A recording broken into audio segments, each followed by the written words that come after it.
안녕하세요, 청취자 여러분. 오늘 저희가 같이 살펴볼 자료들은요. 한국뿐 아니라 전 세계적으로 AI가 정말 빠르게 확산되는 모습을 보여주고 있어요. 네, 그렇죠.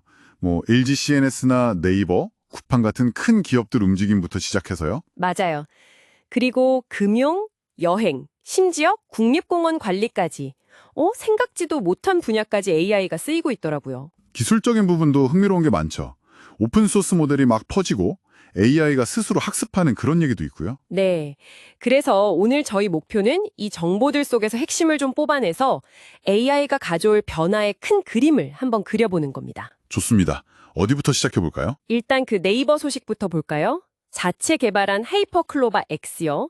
그걸 오픈소스로 풀었는데 와, 보름 만에 파생 모델이 26개나 나왔다네요. 네, 저도 봤어요.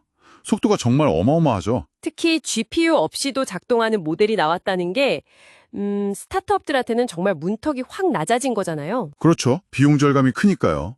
이게 바로 AI 민주화? 이런 흐름을 보여주는 것 같아요. 근데 이렇게 기술 확산 속도가 너무 빠르면 혹시 예상치 못한 문제 같은 건 없을까요? 물론 그럴 수 있죠.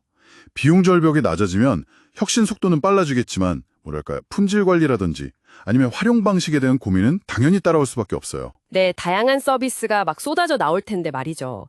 금융 AI 알프레드처럼 24시간 상담해 주거나 아니면 그냥 직장인들 업무 도와주는 AI처럼요. 맞습니다. 그리고 BI 매트릭스가 일본에 AI 솔루션 공급한다는 소식도 있었잖아요. G매트릭스? 네. 그건 한국 기술력이 해외로 나가는 좋은 사례 같은데요. 그렇죠. 가능성을 보여주는 동시에 이런 고도화된 기술을 안정적으로 구현하고 관리하는 게 얼마나 중요한지도 생각하게 만들죠. 그 안정적인 구현이라는 부분에서 기업들 사례가 좀 갈리는 것 같아요. 쿠팡은 AI로 역대 최대 1분기 매출을 냈다고 하고요. 네, 물류 최적화랑 개인 맞춤 추천, AI 덕을 톡톡히 봤죠. 진짜 AI의 힘을 제대로 보여준 경우인데 또 다른 쪽에서는 LG CNS가 법무부 차세대 시스템 관련해서 좀 분쟁이 있다는 소식도 있잖아요. 네. 추가 과업 대가 문제로요. 네, 그 소식도 있었죠. 이 대비가 좀 흥미로워요. 이게 뭘 말해주는 걸까요? AI 도입의 성공과 실패, 그 차이가 어디서 오는 걸까요? 그게 참 중요한 지점인데요. 쿠팡은 AI를 자기들 핵심 운영, 그러니까 물류나 추천 같은데 아주 성공적으로 녹여낸 거죠. 효율성을 극대화시킨 거고요. 이건 아마존이나 구글 같은 글로벌 기업들이 하는 방식이랑 비슷해요. 핵심 운영의 통합. 그렇죠. 반면에 LG CNS 사례는 최첨단 AI 기술을 기존의 복잡한 시스템이나 계약 구조 안에 넣는 게 얼마나 어려운지를 보여주는 것 같아요. 그러니까 기술만 좋다고 되는 게 아니군요. 네, 단순히 기술 도입 문제가 아니라 조직 문화라든지 계약 방식, 기존 시스템과의 호환성, 이런 풀어야 할 숙제가 되게 많은 거죠. 오픈소스 덕분에 기술 접근은 쉬워졌는데 실제 현장에서 써먹는 건 또 다른 문제다. 이런 거네요. 정확합니다. 그 통합 과정이 여전히 큰 허들이라는 거죠.